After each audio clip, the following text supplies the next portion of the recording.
Vamos lá? Atenção, TV Alerj, apostos. Tem que aparecer a minhoca ali. Vamos embora? Às 10 horas do dia 19 de abril de 2018, na condição de presidente, dou por abertos os trabalhos da Comissão de Trabalho, Legislação Social, para tratar de um tema que tem ocupado responsavelmente a Comissão de Trabalho, que é a tentativa de apropriação indébita dos andares da Superintendência Regional do Trabalho, aqui na Presidente Antônio Carlos, no prédio histórico do Ministério do Trabalho, uma representação importante para os trabalhadores, para os servidores, e que agora sofre assédio do Tribunal de Justiça do Trabalho, que pretende ocupar as instalações, transferindo a Superintendência Regional do Trabalho para uma localização que ainda dificulta o acesso daqueles que procuram e dependem da superintendência para cuidar dos seus direitos. Então, agradecendo muito a presença, e eu vou passar a palavra primeiro, logo, para ganhar tempo.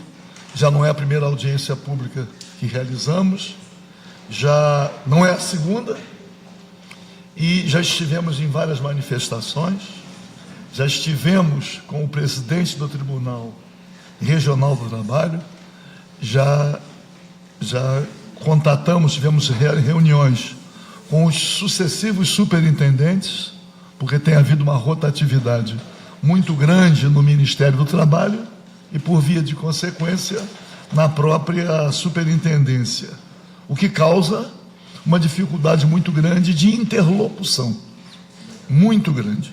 De qualquer maneira, o atual ministro do Trabalho é do estado do Rio de Janeiro, conhece, porque já foi superintendente, conhece e anteriormente manifestou a sua posição em defesa da permanência da Superintendência Regional do Trabalho no prédio na Avenida Antônio Carlos. Estamos tentando uma audiência com o ministro e que nos remeteu para a superintendência como sendo um encontro preliminar. O ministro transmitiu que não tem ainda uma agenda aqui no estado do Rio de Janeiro, o que facilitaria a nossa interlocução sem a necessidade de um deslocamento para Brasília. Mas ele próprio já está a par do tema. Imaginávamos que poderíamos contar hoje com a presença aqui, a superintendente. A superintendência agora, como é o nome dele? Adriano Bernardo. Contato com o ministro nos deu inicialmente a esperança de contar com a presença aqui nessa audiência pública do superintendente Adriano Bernardo. Mas ontem à noite foi passada uma mensagem, hoje de manhã, nos comunicando da mudança da agenda, etc. Não vejo isso com grande preocupação, porque se existe alguém que compreende mudança de agenda, é quem exerce mandato. De vez em quando surge um imperativo. Então, mas quero mandar daqui uma mensagem ao Superintendente Regional do Trabalho, Adriano Bernardo, esperando que ele também se mobilize no sentido de evitar que esse crime, contra um patrimônio histórico seja consumado. Eu tenho passado quase que diariamente no prédio que vem sendo reformado, onde existe a pretensão de transferir para lá a superintendência. A obra até não está indo numa velocidade muito grande, não. A gente sempre acredita também no passar do tempo, né? Que as mudanças vêm com o tempo. Mas um fato que colabora muito com a resistência dos servidores da Superintendência Regional do Trabalho, representando praticamente a consciência da classe trabalhadora. São os servidores da Superintendência que têm essa convivência diária, não é isso? Convivendo com a história e a firmeza na defesa desse patrimônio, que uma nova reforma trabalhista, contra a qual nos colocamos, não é isso? Ceifando direitos históricos dos trabalhadores, mas como consequência houve uma redução muito grande das ações trabalhistas, a questão das custas. Os trabalhadores agora ficam responsabilizados também pelas custas processuais. E isto, o trabalhador já com dificuldades, buscando direitos, muitos estão abrindo mão de direitos porque não têm recursos para pagar as custas judiciais. Não é nem o advogado, que às vezes os advogados trabalhistas têm aquela cláusula, que a gente fala, a cláusula de sucesso, mas os advogados não pagam as custas. E os trabalhadores agora ficaram com essa responsabilidade e, portanto, sem dinheiro às vezes para as necessidades mais imediatas, alimentação, pagar as contas de casa, aluguel. O trabalhador foi muito espezinhado, ficando impossibilitado até de buscar no tribunal a realização dos seus direitos. E com isso, se antes já havia a avaliação de que a Justiça do Trabalho do Rio de Janeiro em nenhum momento necessitava ampliar os seus espaços, que ao contrário, tem espaço suficiente e espaço de sobra, sem precisar desalojar a Superintendência Regional do Trabalho, agora então, que isso ficou muito mais caracterizado. Então vou passar a primeira palavra para o Daniel Pereira Ferreira, presidente da Associação dos Auditores Fiscais do Trabalho do Rio de Janeiro, representando também todos os demais servidores da superintendência, não apenas os auditores. Então, Daniel, por favor, e depois eu anunciarei o nome dos presentes.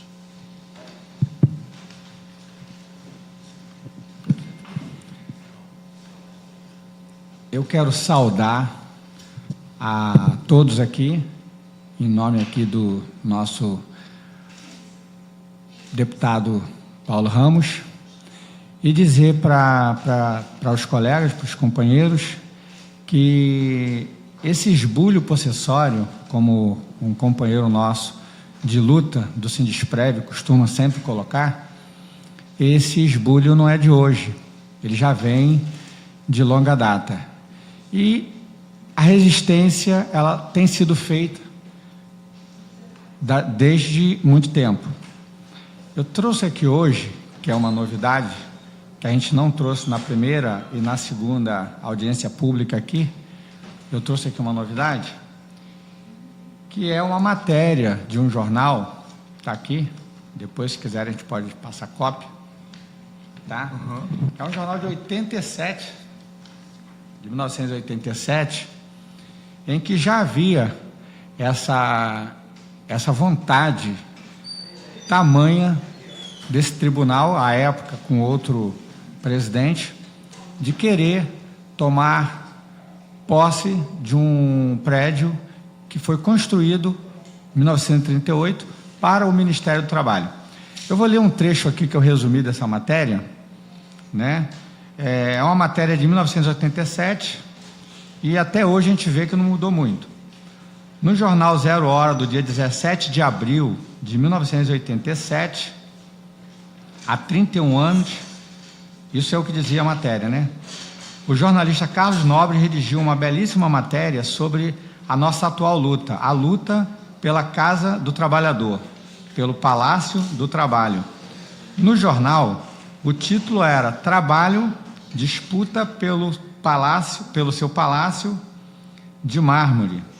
Na matéria, Nobre noticiava que Teófilo Viana, o então presidente do tribunal, em seu discurso de posse, sugeriu para chamar o Palácio do Trabalho em Palácio da Justiça do Trabalho.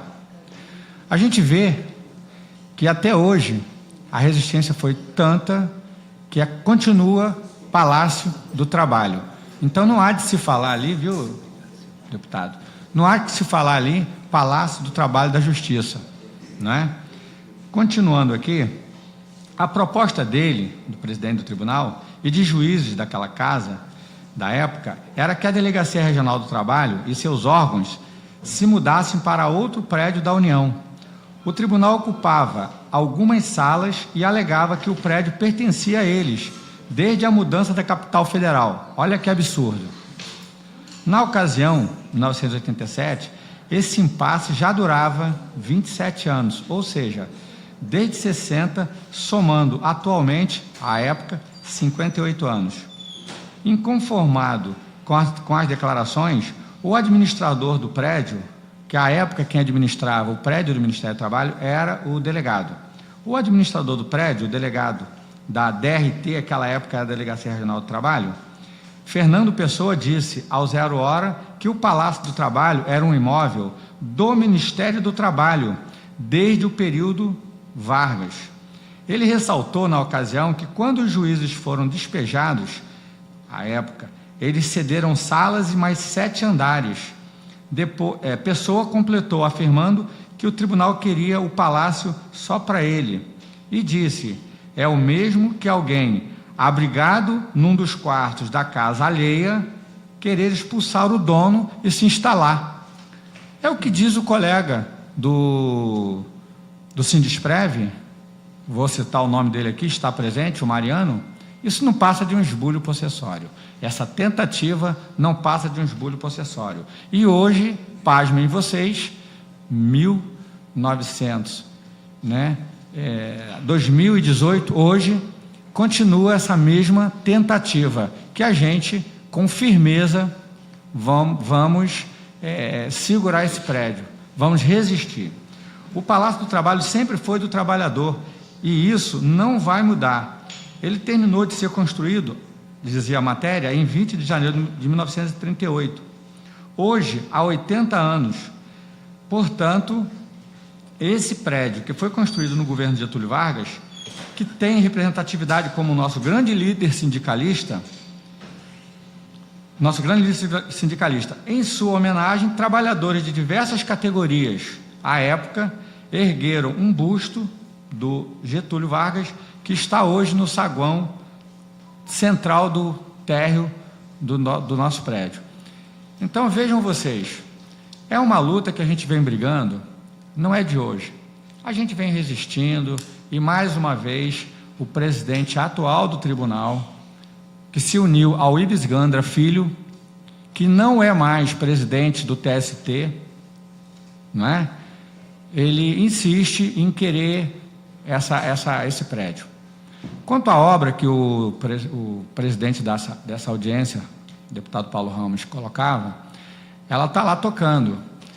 É uma obra que ela pode ser tocada, ela tem que ser encerrada, e não quer dizer que essa obra que vai ser encerrada é para alojar a Superintendência Regional do Trabalho, porque aquilo lá é um prédio que está em ruínas, pertence à União, que, no meu entender, todos os prédios da União em ruínas precisam ser restaurados, precisam ter obras. Não quer dizer que A, B ou C vai ocupar aquele prédio. E eu tenho certeza, viu, presidente? Eu tenho certeza que não é a Superintendência Regional do Trabalho que vai ocupar aquele prédio. Digo isso por quê? Porque a gente está nessa resistência. A representação dos trabalhadores, fizemos o evento em frente ao Ministério do Trabalho, e representação de vários sindicatos que representam os trabalhadores, centrais, federações, né, estiveram lá presentes. Parlamentares, na época, nesse evento, tivemos a honra de receber o deputado Paulo Ramos, que muito bem falou no nosso evento. Então, na certeza de que essa resistência vai continuar até que seja encerrado essa tentativa de esbulho possessório, a gente vai dar como vitoriosa a nossa causa, não é? Eu tive em Brasília, a gente falou aqui numa dessas audiências e tivemos também lá no evento, e essa ideia surgiu. Eu fui a Brasília e fiz um abaixo-assinado de parlamentares da base RJ e também parlamentares do país afora. Consegui 50 assinaturas, deputado, de deputados federais na Câmara dos Deputados, muitos do Rio de Janeiro, outros de fora, que foram solidários à nossa causa. E consegui também 12 senadores que assinaram o nosso abaixo-assinado. E esse abaixo-assinado, a gente vai marcar uma audiência com o ministro do Trabalho, em Brasília, para ficar bem oficializado a coisa, para a gente levar lá uma frente parlamentar.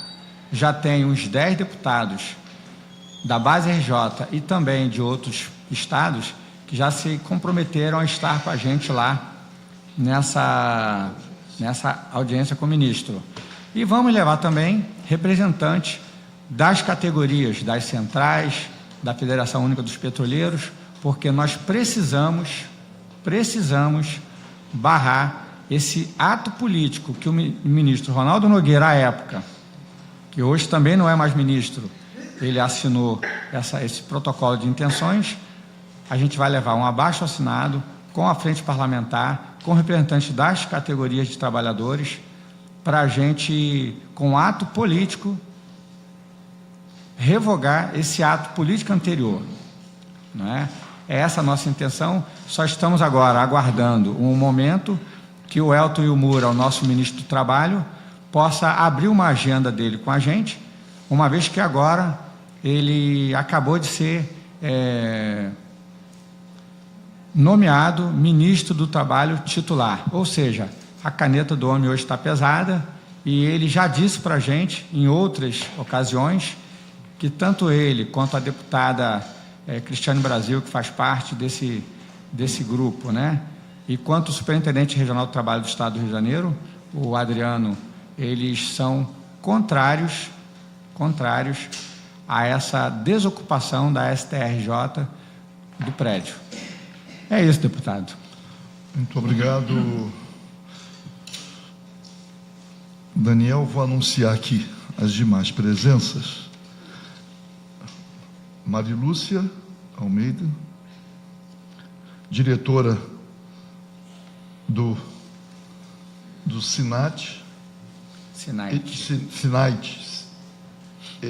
Edilson, eu falo Mariano porque ele coloca entre parênteses o Mariano, porque vem à nossa memória sempre o companheiro Mariano Gonçalves, que foi deputado aqui, um grande lutador, um grande companheiro, que obviamente, mesmo que o Edilson não colocasse o Mariano aqui, o Mariano está sempre na nossa memória, né? E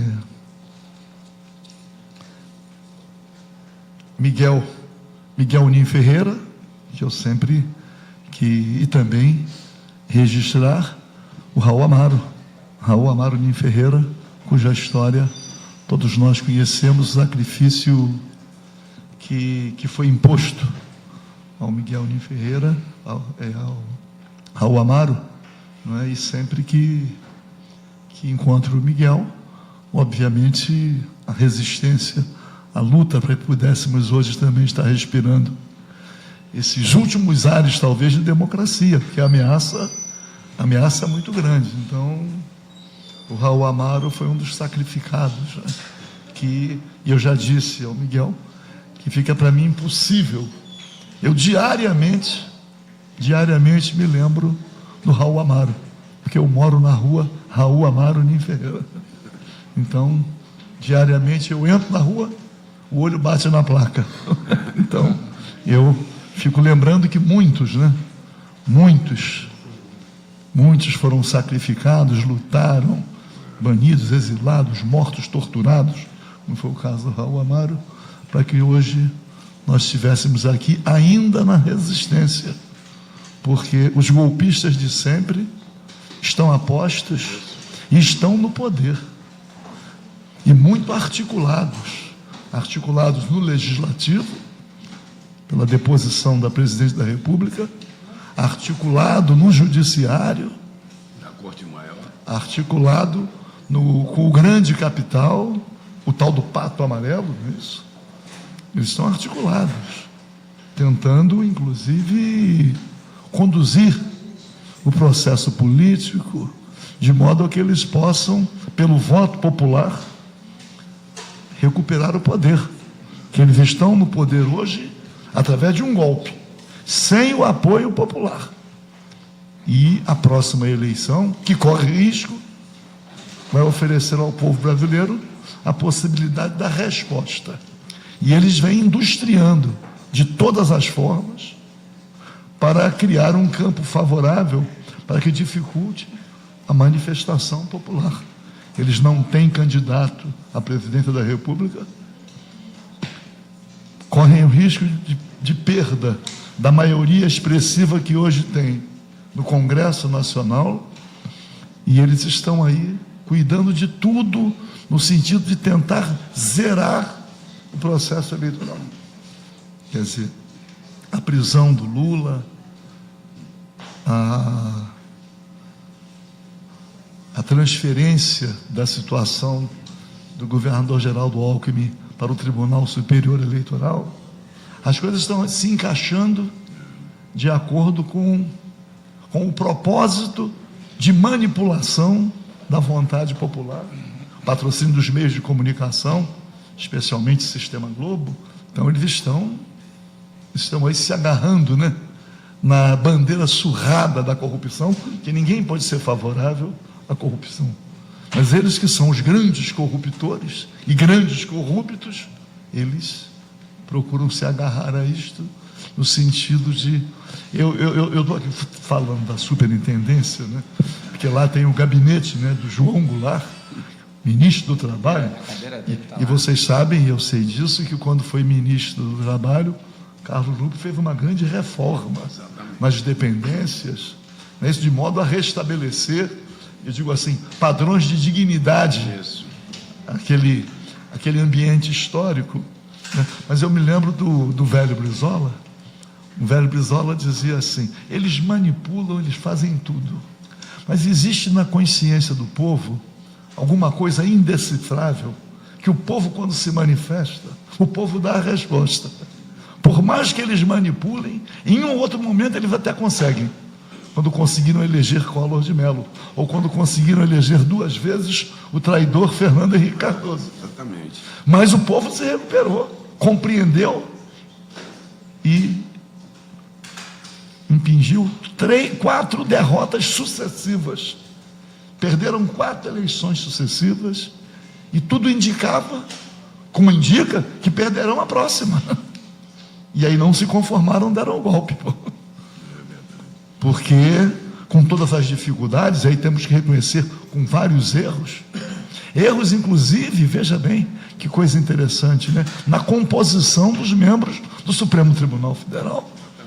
Um erro. Como é que quem está no poder indica para o Supremo inconfiáveis em relação ao processo democrático, falsos moralistas, com discursos para surfar na opinião pública?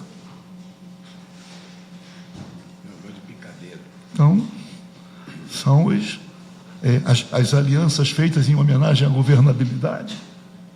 Não tão... Como é que a presidente da República, estando na presidência da República, em 513 votos, não teve 172, para dar a dimensão da infiltração do golpe, da traição. Se aproximaram do governo, sugaram o governo, comprometeram o governo e depois traíram, porque Foi um golpe parlamentar, mas o que está por trás desse golpe é conhecido. A reforma trabalhista faz parte do golpe.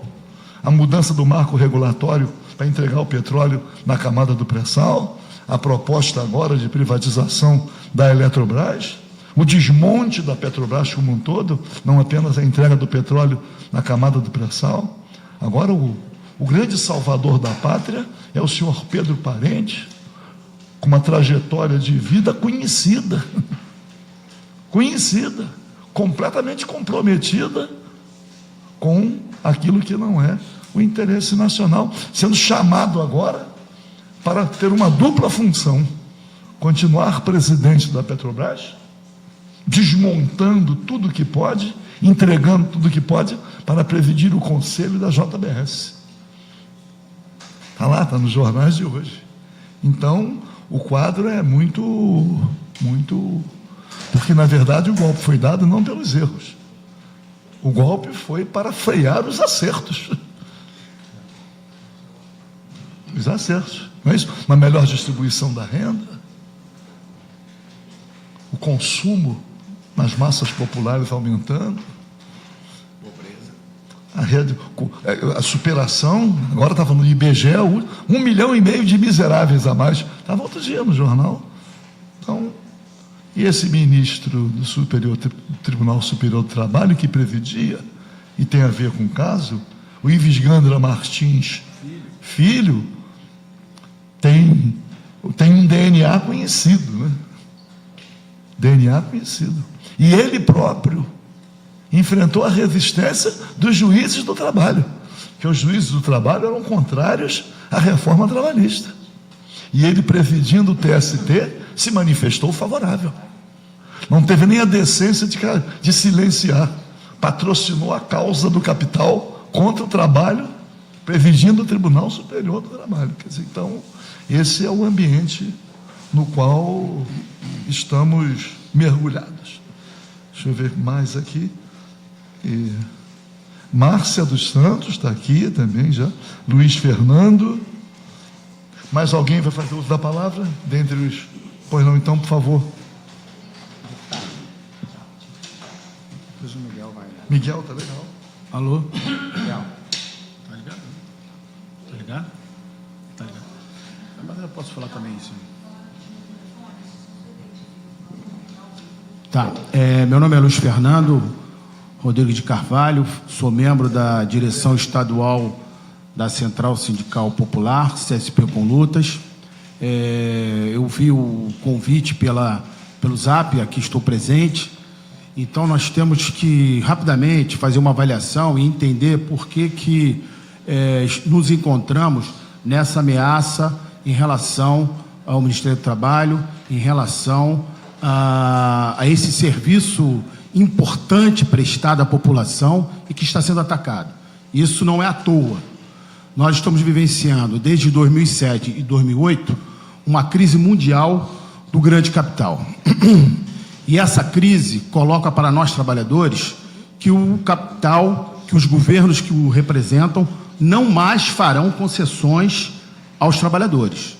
O impeachment da Dilma, hoje o impedimento em relação à candidatura do Lula, por todas as contradições que o envolvem. Então, o serviço público, como é prestado pelo Ministério do Trabalho, na fiscalização das condições de trabalho, que é prestado, importante para os trabalhadores, estão sendo atacados porque há uma crise e, como não há concessão, tem hoje essa ameaça em relação ao despejo dos trabalhadores, que na realidade é uma desmoralização em relação a quem presta esse serviço fundamental a nós, trabalhadores do mundo privado, principalmente. Então, temos que entender esse contexto. Então, o nosso papel aqui, da Central Sindical Popular, é apoiar essas reivindicações em atos públicos, em atos como esse, que é com iniciativa aqui do deputado, positivo. Nós estamos aqui para justamente prestar a solidariedade. Todas as vezes que formos chamados, nós estaremos lá, como estivemos numa das últimas manifestações públicas naquele ministério. em defesa dos servidores, em defesa desse serviço público fundamental, que é a fiscalização das condições de trabalho, que hoje o grande capital, justamente por viver uma crise, joga sobre nós, trabalhadores, essa crise. Então, nós temos que hoje nos manter contra a conciliação de classe, porque não haverá mais concessões por parte do capitalismo, a não ser que a gente lute e lute muito. As eleições é um capítulo importante dessa conjuntura, eu não nego, mas nós temos que ter em mente que é necessário estabelecer ações diretas para que a gente possa realmente pressionar os governantes, esses que já estão, para que a gente consiga alguma coisa em relação aos nossos direitos. Tivemos aí a reforma trabalhista, conseguimos, com todas as contradições, impedir a reforma da Previdência, mas, com certeza, o governo de plantão, a partir de 2019, virá muito forte em relação à questão da reforma da Previdência. Então, aqui, nós da Central Sindical Popular, na sua direção estadual, estamos solidários, e todas as vezes que formos chamados, seja em atos como esse, seja em atos públicos, nós estaremos presentes. Agora, é necessário que os trabalhadores pensem e reflitam que não há mais condições de concessão por parte do capital. Serão ataques em cima de ataques. Então, temos que ter unidade no enfrentamento a essa conjuntura. E parabenizo aí os trabalhadores, a Associação dos Auditores Fiscais do Trabalho, e pode contar conosco. Muito obrigado. 2019, eles não estarão no poder. Eles serão derrotados. E, ao contrário, o compromisso é rever tudo aquilo que eles estão fazendo hoje através do golpe. Tendo luta e unidade. Não estou dizendo que eu falo de 2019 eles vêm com muito mais força. Não, eles vão ser freados em 2018 para que eles não estejam em 2019. Aliás, foi elaborado um documento sob a liderança do senador Roberto Requião, no Senado, que diz isto. Tudo será revisto. Tudo que eles estão fazendo agora, a partir do golpe, será revisto. Mas, Daniel, você leu aqui o artigo do Carlos Nobre de 87, sim. E nesta época aquele prédio novo do Ministério do Tribunal do Trabalho ainda não existia. Eles ampliaram as instalações deles, demonstrando claramente que eles não precisam. Eles têm um outro edifício inteiro na Lavradio. Então, embora alguns possam entender ser um delírio, eles querem também apagar a história. Porque o fim da Era Vargas é o fim da Era Vargas. Então, ali era a esplanada dos ministérios. Ministério do Trabalho, Ministério da Fazenda, aqui a administração, ali era MEC, e aqui a Câmara dos Deputados. Apagaram o Senado lá, o Monroe, demoliram. Isso faz parte de um projeto, né? Estado mínimo. De um projeto de inviabilizar qualquer possibilidade do povo brasileiro encontrar o seu verdadeiro caminho. Então, como é que se diz? As coisas são interligadas.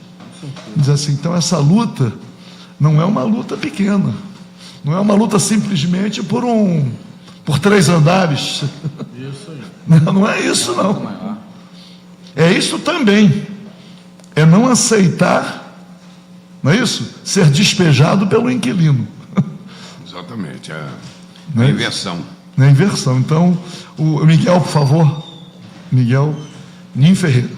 Depois, Mariano. Vou chamar de Mariano, porque é uma maneira também de manter o Mariano aqui na nossa sala sempre. Bom dia. Bom dia. Gostaria de cumprimentar a todos e agradecer ao deputado Paulo Ramos pelo respaldo que tem dado nessa luta, que, como foi dito agora, quer dizer, tem um objetivo muito claro de apagar a memória da sociedade, né? Quer dizer, é a nossa história que está sendo apagada, né? Quer dizer, essa é a questão de fundo. Quer dizer, se trata de eliminar da história formal do país uma série de aspectos relativos à história social desse país, a história das lutas sociais, a história dos movimentos sociais. Quer dizer, essa eu acho que é a questão de fundo. Quer dizer, eu vou aproveitar esse momento para fazer uma explanação, com o risco de ser um pouco extenso. Se eu começar a me estender demais, por favor, podem me advertir, pedir que... Né? Na verdade, fazer um histórico do que a gente tem feito dentro do Ministério do Trabalho, dentro da Superintendência, para resistir a isso. Quer dizer, além da resistência política, da resistência na imprensa, da resistência social, quer dizer, é preciso também a gente fazer uma resistência dentro dos órgãos técnicos da administração pública, porque, na verdade, esse esbulho, né, que está sendo praticado, ele é incoerente sob qualquer aspecto que você analise a questão, né? E, do ponto de vista técnico, ele não se sustenta, né? Quer dizer, então, foi formada, desde lá, no ano passado, já há um ano, foi formada comissões internas de servidores administrativos e auditores fiscais para estudar esse caso, né? Quer dizer, nós fomos no prédio que está sendo oferecido, nós estudamos, levantamos dados, informações dentro do Ministério do Trabalho, e, a partir disso, nós fizemos um relatório, e esse relatório nós provocamos o Ministério do Trabalho através da ouvidoria, no ano passado, provocamos a Controladoria Geral da União também, né, a se manifestar, né, sobre as questões do relatório, e a intenção, Daniel, deputado, é que a gente provoque agora também, dê o passo decisivo de provocar também o Tribunal de Contas da União, né? Quer dizer, eu trouxe uma cópia, passo...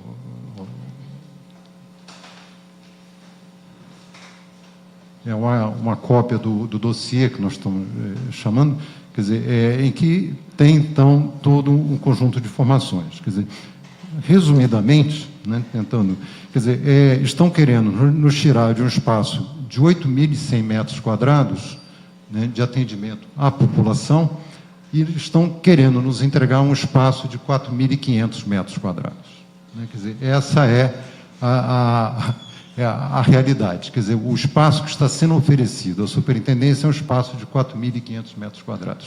Quer dizer, como colocar serviços prestados à população em 8.100 metros quadrados, quer dizer, num pequeno espaço de 4.500 metros quadrados, né? Quer dizer, a parte mais direta de atendimento ao público, aquele que a gente chama o prédio anexo, ele tem 1.100 metros quadrados. Né? O andar térreo inteiro do prédio que estão nos oferecendo tem 250 metros quadrados. Né? Quer dizer, essa é a diferença. Né? Aí diz, não, vocês terão 9 andares. Né? Terão 9 andares. Sim, 9 andares. Aqui nós temos 9 elevadores, sendo os elevadores de trânsito de pessoas com capacidade para 12 pessoas. Lá são 2 elevadores. Né? Aqui são 9 elevadores que atendem para o Ministério do Trabalho 3 andares. Lá os elevadores vão ter que parar andar por andar, e os elevadores atendem apenas 5 pessoas. São elevadores pequenos, quer dizer, não tem a menor condição de suportar o fluxo de pessoas. O fluxo de pessoas que é estimado hoje, segundo estimativas feitas pela superintendência, de 2.000 pessoas por dia. Isto é, entre empregadores que estão sob ação fiscal e que comparecem para levar documentos, seus contadores, os prepostos, advogados, o público que vai atrás, e esse é o principal, de uma carteira de trabalho, de uma segunda via, de uma carteira de trabalho, de uma providência para a sua aposentadoria. Muitas vezes são problemas documentais que você vai resolver na parte dos cadastros existentes dentro do Ministério, cadastro de RAIS, cadastro de CAGED. Quer dizer, esse público que vai à Caixa Econômica para retirar o fundo de garantia, nas rescisões do contrato de trabalho também, quer dizer, se estima em 2.000 pessoas, pelo menos, por dia. né? Quer dizer, como colocar 2.000 pessoas em 2 pequenos elevadores que cabem 5 pessoas cada um? Quer dizer, é inviável, é totalmente insustentável Além disso, quer dizer, tem a questão da distância também. Quer dizer, o público, o nosso cliente é o trabalhador, e o trabalhador muitas vezes é uma mulher grávida, é uma pessoa que não teve com quem deixar um filho em casa para vir na repartição pública, então chega no Ministério do Trabalho com uma criança no colo. Isso é muito comum, né? Quando não é uma pessoa que tem dificuldade de locomoção, plantão fiscal na última vez, semana retrasada, eu atendi um trabalhador cego das 2 vistas, né? Quer dizer, levado lá pelo seu neto, né? Quer dizer, então, esse público hoje, o prédio do Ministério do Trabalho fica a 300 metros da estação do metrô, né? E ali é uma região que você tem muitas linhas de ônibus que fazem ponto final ali. Estão querendo nos jogar lá para o lado do aeroporto, perto de 1 quilômetro da linha do metrô, do ponto da estação do metrô mais próxima. Quer dizer, e numa região onde só tem ônibus para a Zona Sul, né? Ônibus para Copacabana, ônibus para o Cosme Velho, são essas linhas que passam ali. Quer dizer, e não é esse o nosso público, né? Conversando numa reunião com um administrador público envolvido nessa transferência, ele disse: não, mas para vocês vai ser muito bom, porque com essa mudança vocês vão ficar ao lado do aeroporto Santos Dumont. Quer dizer, eu tive que dizer: doutor, o nosso público, o nosso cliente não vai para o Ministério do Trabalho de avião, né? Ele vai de metrô quando vai, quando não vai de trem, depois vai a pé, né, da Central do Brasil, né? Quer dizer, então, a distância é uma questão crítica. Quer dizer, quando a gente discute essa questão de distância, não é o servidor do Ministério do Trabalho que está envolvido, porque para esse, quer dizer, tem sempre uma forma, você tem, enfim, quer dizer, eu costumo ir de bicicleta, então para mim tanto faz, quer dizer, não é, mas para o nosso público que é o problema, quer dizer, ele estará sendo prejudicado, quer dizer, é a população que vai estar sendo prejudicada. Quer dizer, além disso, quer dizer, é um prédio que há 80 anos presta esses serviços à população. Então, os nossos avós usaram a minha primeira homologação trabalhista, que eu fiz nos anos 70, em 1975, para dizer a verdade, quer dizer, eu fiz ali, eu era empregado, saí da empresa e fui fazer homologação ali, né? Quer dizer, assim meu pai, assim meu avô, quer dizer, é um endereço que está na memória popular. Para qualquer pessoa do Rio de Janeiro, você diz Ministério do Trabalho no centro da cidade, todo mundo sabe onde fica, né? Quer dizer, é isso que está se perdendo. Quer dizer, é uma referência também para a população. Quer dizer, então, é um conjunto de questões, né? Eu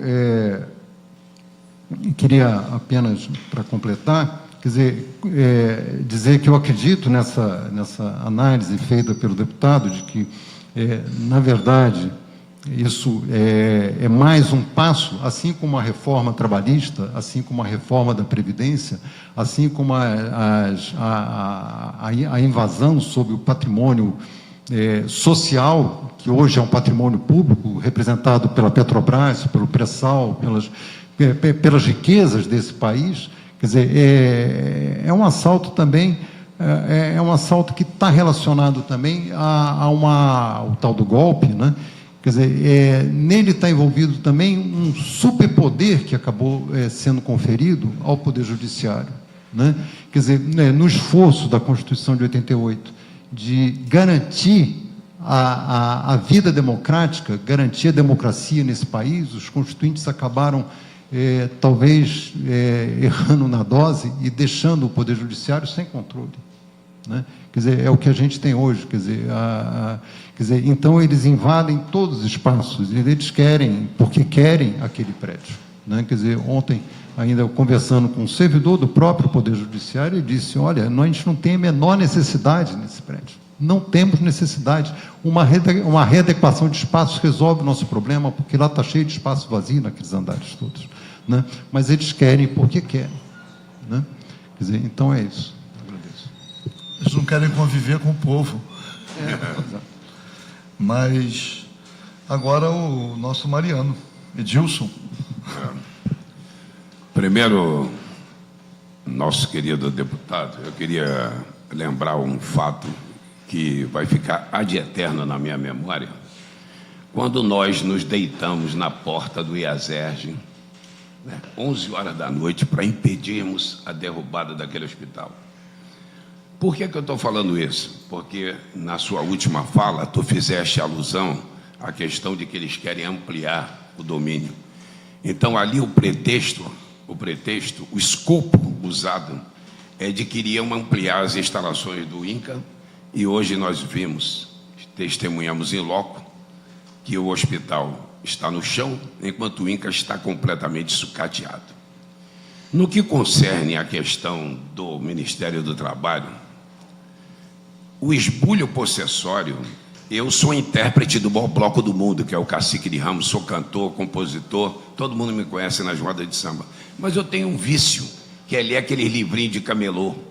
Então eu leio muito Damásio de Jesus, leio muito Nelson Hungria, leio muito Zaffaroni, que é um grande jurista argentino, e leio Eli Lopes Meirelles, e a mim me parece, eu acho que eu li, eu não sei se eu tenho uma boa capacidade de assimilar aquilo que eu leio, porque talvez a minha inteligência seja diminuta, mas eu li e entendi o seguinte: o ato da administração pública eivado de vícios, ele é nulo de pleno direito.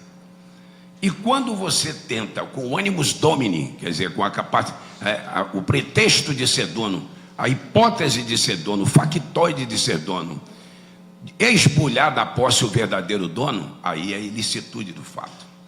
E aí, eu, como ignorante do direito, aspas, eu fico pensando, Ives Gandra Filho, fazer um ato imoral, ilegal, criminoso contra trabalhadores, será que eu estou vendo isso mesmo?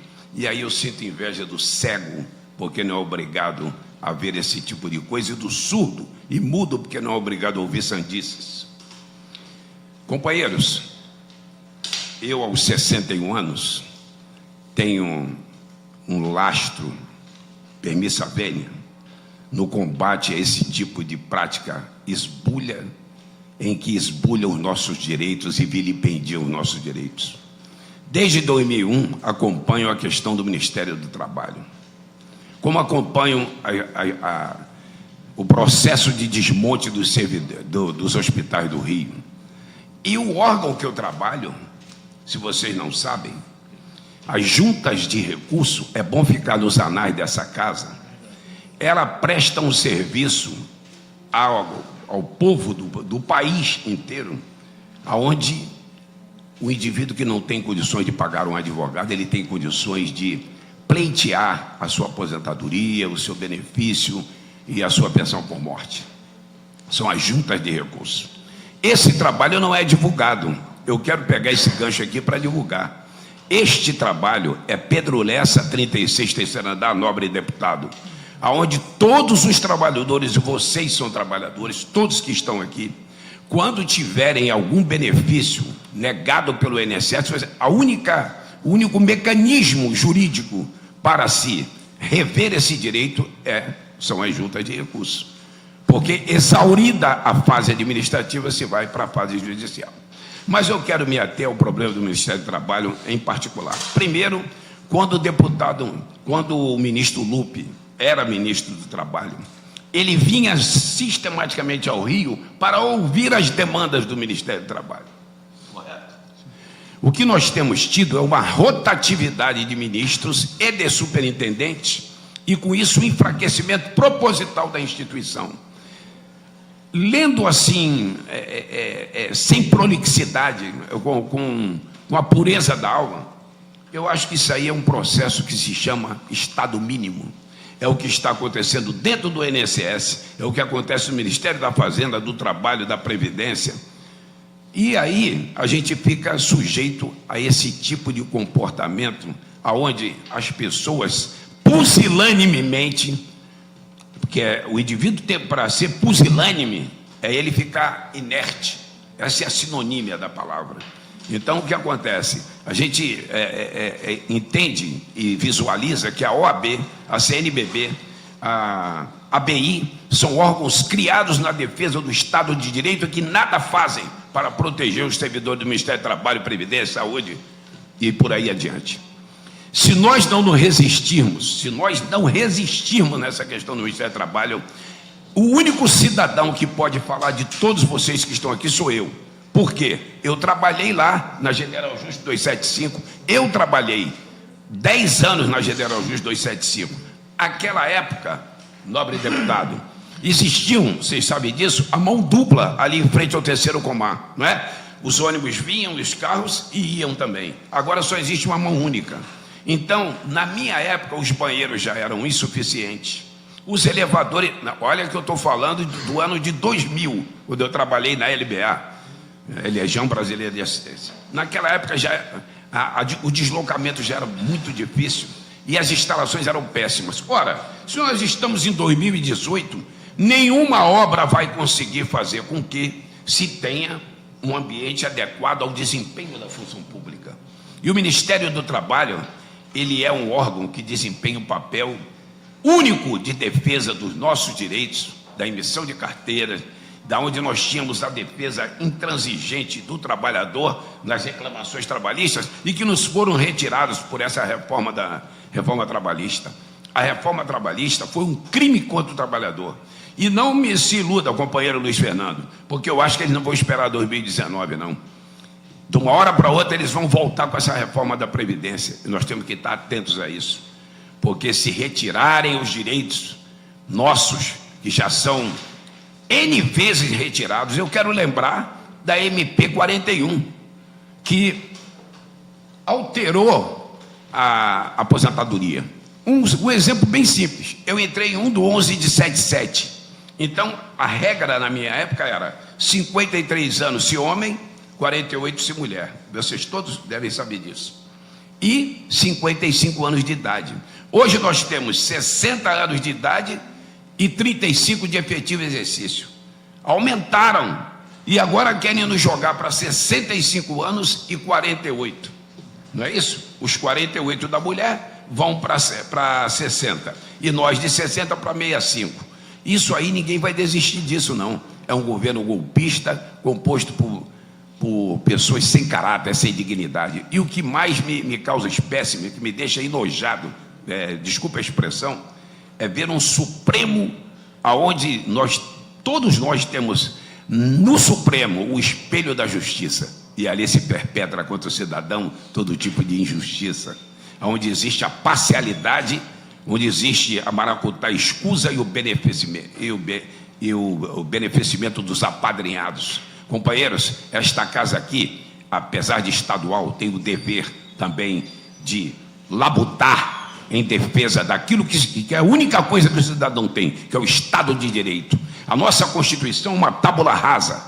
Na verdade é essa, tornaram a Constituição uma tábula rasa. Diz respeito aos requisitos intrínsecos da lei, porque são amorais. O indivíduo, quando é amoral, ele não pode pautar sua conduta dentro de uma moralidade. Então, companheiros e nobre deputado, eu digo sempre o seguinte: triste daquele que não tem consciência da sua mediocridade. Pior ainda, aquele que, na sua empáfia, se acha o sabedor de todo o direito, porque nada sabemos e nada somos. Muito obrigado. Obrigado, Mariano. Dizer o seguinte: primeiro, Mariano nos lembra aqui o IASER, o desmonte da rede de assistência à saúde do servidor público. 12 prédios, mais de 40 especialidades médicas. Exatamente. Passamos lá, só tem o terreno. Disseram que era para ampliação do Instituto Nacional do Câncer e está lá tudo paralisado. Os servidores sem assistência médica sendo jogados para a rede SUS depois que contribuíram, porque o IASERJ foi crescendo com a contribuição do servidor público. Um percentual para a Previdência e outro percentual para a saúde. O servidor descontava acabaram com a rede de saúde do servidor e somaram o desconto para a Previdência. O servidor passou a pagar mais, e agora ainda botaram para 14%, e não tem a saúde. Mas mais de 40 especialidades médicas, 12 prédios. Na cara de pau, demoliram tudo. Então, o IASERJ está aí, ainda tentando sobreviver. IASERJ Maracanã, Eduardo Rabelo, Niterói também acabou, Madureira acabou, Leopoldina acabou, Gávea acabou. A rede IASERJ praticamente deixou de existir. Isto em relação aos servidores civis. Se você pegar em relação aos servidores militares, o Hospital da Polícia Militar Central também sucateado, o Hospital HPM de Niterói quase que fechado, o Hospital da Polícia Civil também sucateado, deixou de ser um que foi construído, passou a não funcionar. O Hospital do Corpo de Bombeiros, que tem o Funesbom, ainda tem um fundo melhor, mas assim mesmo, as reclamações são muito grandes, que eles vão restringindo o atendimento. Então, esse desmonte se dá em todas as áreas.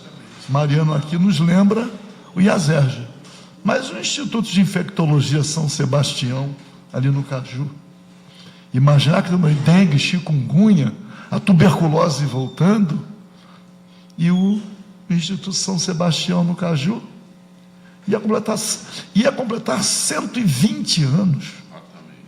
Equipes inteiras desmontadas, equipes de cientistas, pesquisadores, equipes reconhecidas no mundo inteiro.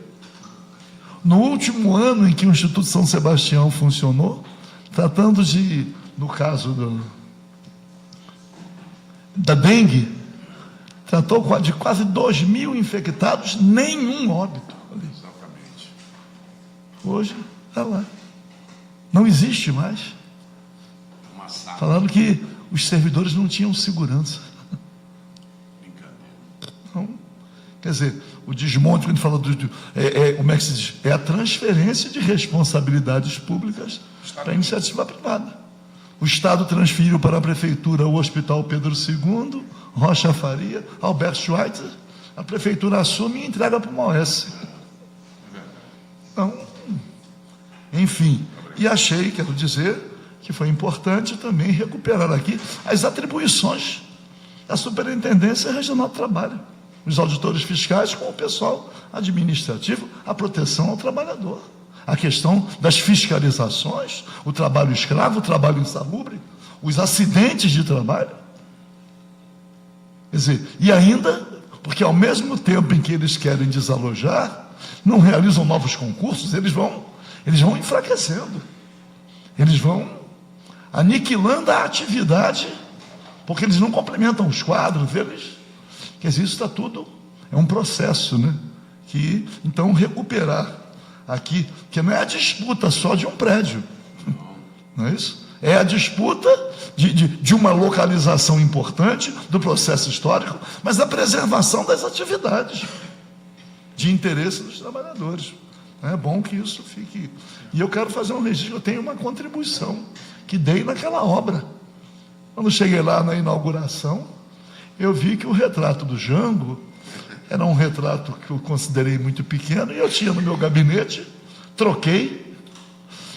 O retrato que está lá hoje do Jango foi uma doação do meu gabinete, em homenagem ao grande Jango, né? Que também às vezes não é tão justiçado assim, né? Imaginar que João Goulart foi deposto, as reformas de base, uma reforma que até hoje não foi feita, fundamental, a reforma agrária, estava lá nas reformas de base, a reforma da educação para acabar com o analfabetismo, com o Paulo Freire, com o projeto da educação, do PNA, não é isso? Programa Nacional de Alfabetização, a erradicação do analfabetismo. Com a reforma agrária, também era a erradicação da fome, tinha uma destinação imediata, uma reforma financeira, disciplinando a remessa de lucros, o capital estrangeiro aqui no Brasil, Então, as reformas de base eram reformas que, se tivessem sido feitas hoje, teríamos uma outra realidade. Não é isso? De qualquer maneira, eu anotei aqui para caminhar, para a gente concluir, porque, na verdade, vamos marcar, então, um encontro com o novo superintendente, vamos marcar mais um encontro com o presidente do Tribunal Regional do Trabalho. E vamos insistir também nesse encontro com o ministro, caso ele venha no Rio de Janeiro. E me solidarizar à iniciativa de uma reunião com o ministro, com a participação dos deputados federais que eventualmente estejam abraçando essa causa.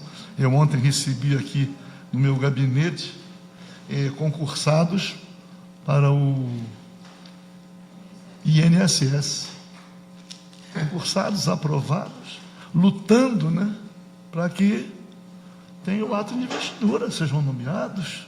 Aí eu falei, olha, e eu tenho que dizer isso, os deputados estão lá no Congresso Nacional, eles convivem com os ministros, porque os ministros são deputados, agora retornaram, deixaram prepostos. Pô. Então, eu fico aqui com esse mandato humilde de deputado estadual, me envolvendo em... Mas fiquei feliz quando o Mariano diz, olha, é responsabilidade nossa aqui também. Não é porque a Assembleia Legislativa é estadual que não tem que se envolver, né? Até porque é SRTRJ. Que a gente tem que prestigiar o trabalho dos trabalhadores do Estado do Rio de Janeiro, que estão aqui dependendo dos serviços da superintendência. Que mais? A dizer que a Previdência Social vem passando por uma reforma progressiva. O teto da Previdência, 20 salários mínimos, antes de 64. 20. Reduziram para 10 e depois reduziram para 5. E mesmo assim, o trabalhador não tem preservado o número de mínimos, o aposentado não preserva. O número de mínimos da época da concessão, ele vai perdendo progressivamente. Não acompanha a valorização do salário mínimo. Então, como é que se diz? No tempo que o Brasil era pobre, eu me lembro que na Assembleia Nacional Constituinte ficou comprovado que o trabalhador aposentado por tempo de serviço vivia em média 3 anos. Aposentado por tempo de serviço, mesmo com uma idade menor do que a que foi imposta depois, vivia em média 3 anos. Trabalho realizado pelos auditores do trabalho, né? Para nos orientar na Assembleia Nacional Constituinte. Em média, 3 anos. Aí eu me lembrei da minha vida lá em Realengo, né? Seu fulano, né? Tinha tanta saúde, se aposentou, morreu. Era uma coisa assim, era meio rotina no dia a dia da convivência. Porque era isso, vivia muito pouco depois de aposentado. Alguns viviam mais, e eles querem dizer isto. Eles pegam aqueles que vivem mais como padrão, e eles não pegam os que não vivem, ou que às vezes morrem sem aposentadoria. Ou o Brasil não é campeão mundial de morte por acidente de trabalho. Não é isso? Então, quer dizer, o mundo do trabalho no Brasil, às vezes pior do que o trabalho escravo, que aliás, os auditores fiscais também acompanham, fiscalizam e denunciam. E morrem. Não é isso? E morrem. Tem lá, quando eu vejo lá Unai, que eu vejo lá lá na superintendência, vocês com a bandeira ali para criminar, para punir os assassinos. Então, como é que se diz? É tudo muito... Mas eu tenho que fazer uma propagandazinha aqui rápida, né? Com permissão. Porque senão... Não é? O projeto de lei que eu estou... 3.931, não é isso? Que incluindo no calendário oficial do Estado do Rio de Janeiro, o Dia Estadual do Auditor Fiscal do Trabalho. Maravilha. Pelo menos, fazer uma médiazinha com a categoria. Para caminhar, para terminar com alegria, né? Tem aquela música, é que um carinho às vezes cai bem.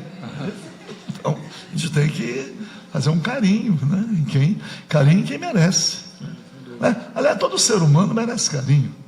Todo ser humano. Às vezes, por mais aparentemente abjeta que seja a pessoa, é preciso é preciso ter alguma forma humana, né, de tratamento, né, não deixar de cumprir o devido processo legal, não é isso? Dar o tratamento adequado, de acordo com a lei, não é isso? Mas, às vezes, é preciso também. Eu me lembro, e agora para encerrar, aqui no gabinete tinha uma senhora que a causa dela era dedicada aos doentes mentais. Como é o nome dela? Dona Lídia. Tem tempo que eu não vejo Dona Lídia, de São João de Meriti. E uma vez saiu no jornal, estava no jornal, no gabinete, a mulher que matou os 2 filhos. Não foi mais ou menos isso? Aí, a mulher sendo apresentada como sendo assim, o bicho mais feroz. Aí ela falou, não, uma mãe não mata 2 filhos. Ela é doente mental, olha aí. E foi lá, para tentar saber o que a mulher surtou, o grau de dificuldades, toda a pressão, a mulher, e ela, com todo mundo estava, está vendo aí, matou 2 filhos, não sei o quê. Ela falou assim, não, uma mãe não mata 2 filhos, só se não tiver no gozo de suas faculdades mentais. Quer dizer, ela teve aquela percepção, né, e pela experiência de conviver, não é isso? Então, enfim, de qualquer maneira as coisas vêm na nossa mente, a gente nem sabe o porquê, não é isso? Já que a memória às vezes é aguçada, não é isso? Por coisas que aparentemente não têm, mas têm pertinência. Para vocês que são auditores fiscais do trabalho, ou trabalham na auditoria fiscal, vocês sabem que a doença mental, a incidência é muito grande, e a incidência é muito grande pelas condições de trabalho. A mente não suporta, não é isso? O Castro Alves, no Navio Negreiro, né? Ele diz assim, uns deliram, outros enlouquecem, pelas aquelas condições desumanas, não é isso? Então, enfim, eu vou agradecer muito, e é mais um passo na resistência que a gente procura aqui dar essa contribuição, em homenagem à história, mas também em homenagem à relevância dos serviços prestados aos trabalhadores pela Superintendência Regional do Trabalho. Vamos acreditar nisso, de que eles podem avançar em muita coisa, mas eles não podem avançar em tudo. Então, agradecer muito. Daniel, dê um abraço em todos os servidores da Superintendência Regional do Trabalho, auditores fiscais, pessoal administrativo, pessoal da limpeza, o pessoal, né? Estamos vivendo aqui na Assembleia Legislativa um problema grave, que decorre, sabe de quê? Dessa visão de Estado mínimo, da terceirização. Quem consultar, não é isso? A Superintendência ou o Ministério do Trabalho, há anos atrás, o trabalhador da limpeza era servidor público. Era servidor, não era terceirizado, integrava, porque como todos são importantes, todos contribuem para o resultado final. Como é que vai se viver estava outro dia no Hospital Pedro Ernesto, o reitor da UERJ falando, mesmo que suspendamos a greve, nós não podemos trabalhar. Como é que o meu hospital vai funcionar sem limpeza? Como é que o hospital vai funcionar sem portaria? Porque eles partiram. Agora é um discurso que muitos se deixam levar. Não é isso? É função de Estado. O que é função de Estado? Todas são funções de Estado. O serviço público tem que ser prestado pelo servidor público. Por que vai entender? Porque a magistratura, função do Estado. Tudo é função do Estado. Por que estabelecer o estabelecimento dessa diferença? É para contribuir para o Estado mínimo. Aí decide, terceiriza isso, terceiriza aquilo. Aí chega na escola, merendeira, cozinheira, porteiro, tudo tem que ser terceirizado, regimes jurídicos diferentes.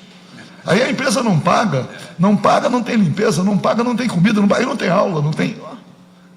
Estão desmontando tudo. Até aqui na Assembleia Legislativa, estamos vivendo esse problema. Os servidores não estão recebendo.